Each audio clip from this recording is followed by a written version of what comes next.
Good morning, good afternoon, and good evening, ladies and gentlemen. This is me, Master Five, back with another video. Before I get started, need you to give me that HBO special. That's to help a brother out special by hitting that like, comment, subscribe, and share if you like the content. Today is my 5th day of walking. Nice 8-mile journey that I've been on. So, and I keep on forgetting to put tissue in my book bag. I gotta remind myself that. But today is Sunday, pretty chilly. Yesterday was chilly as well, but can't skip my walk, and I'm a little later than normal, but you know, things happen. But overall, just trying to figure out a way to record my journey with y'all and actually have something to talk about. You know, one of the things I've seen up here and went you know, looking at the directory to see how the bike trails and the walking trails and stuff goes, is ran into a dead raccoon, and I didn't think much of it. Wasn't until I was walking past another area out here and I ran into another dead raccoon, and I'm just wondering, is it a coincidence or somebody out here killing them, or they getting poisoned? I don't know. It's kind of weird. If y'all know anything about what's going on at Rouge Park with the raccoons, let me know.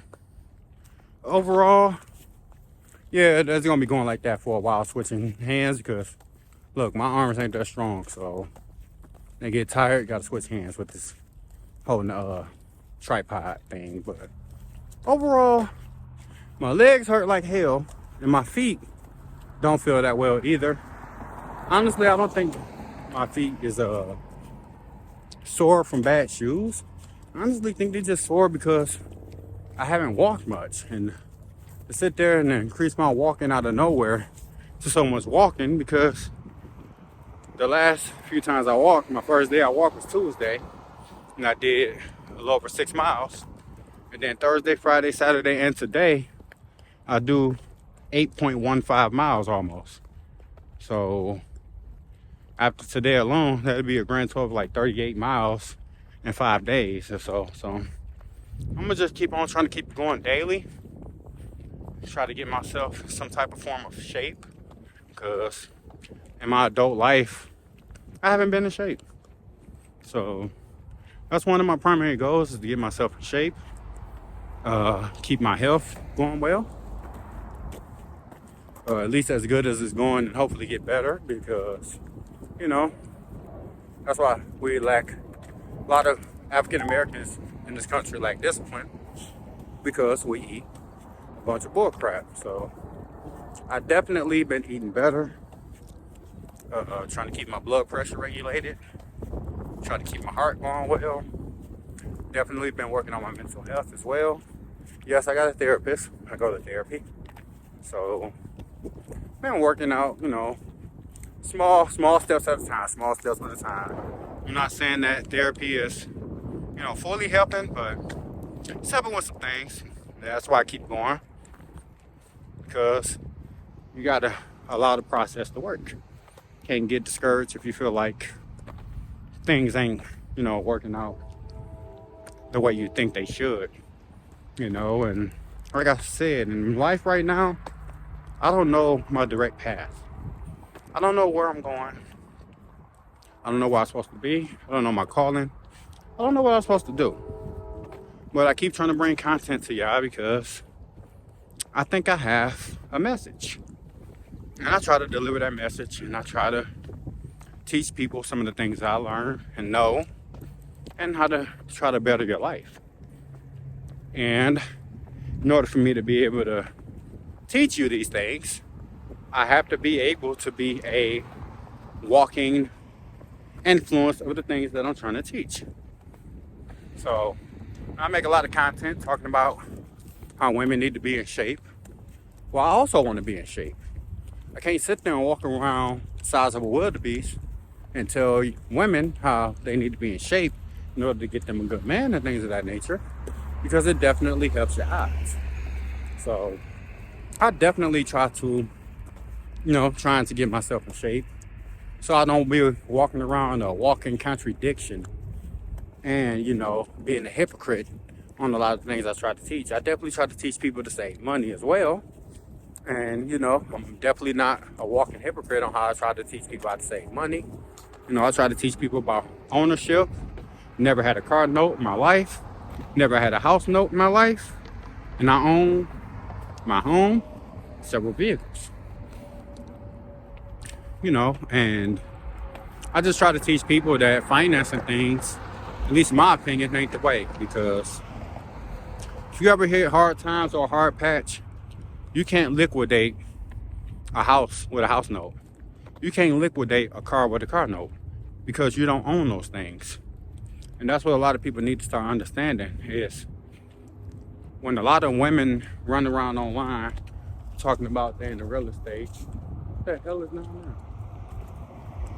Oh, that's a beaver. Anyway, a lot of people or women run around talking about their home ownership and things of that nature. After a few questions in, you find out simply that they're financing the house.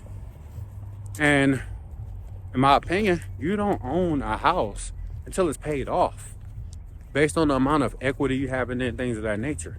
Most times when people finance house, especially in the current climate of the housing market, most people are overpaying for their houses.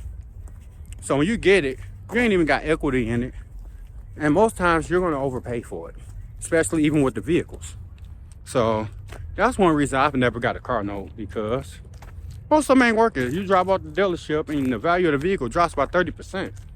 You already lost money as soon as you bought it, as soon as you drove off the lot. So I've always looked at things in that particular way. And another way I looked at stuff is if I can't cash it out, then I don't need it.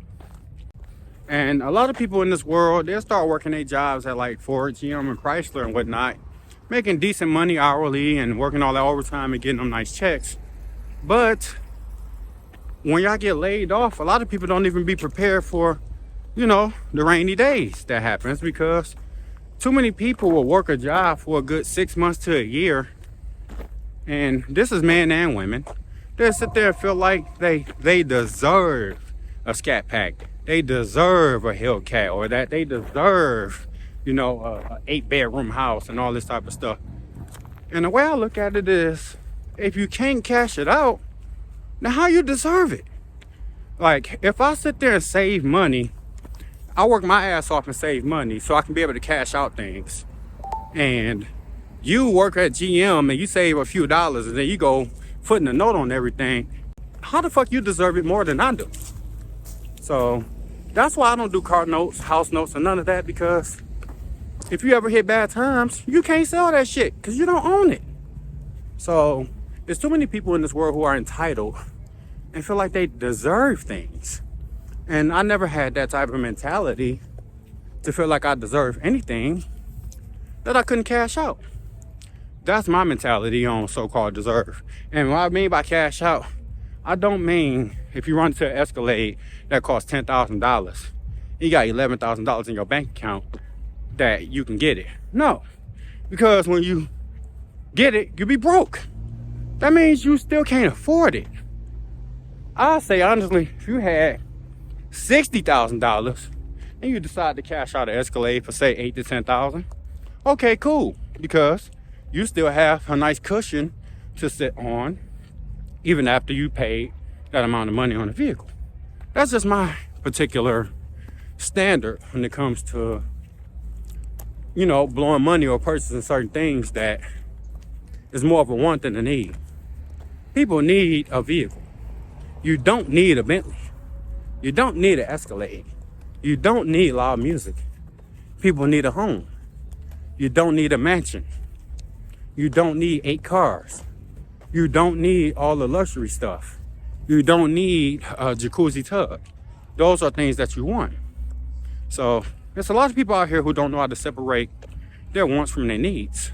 So that's the main thing I really focus on doing is separating wants from needs, because you can sacrifice everything you want and get everything you need and just make sure that you live a comfortable life. So if things was to happen, if you ever lose your job, ever get backed in the corner, ever end up in a situation where, you need money or whatever, you should have it already.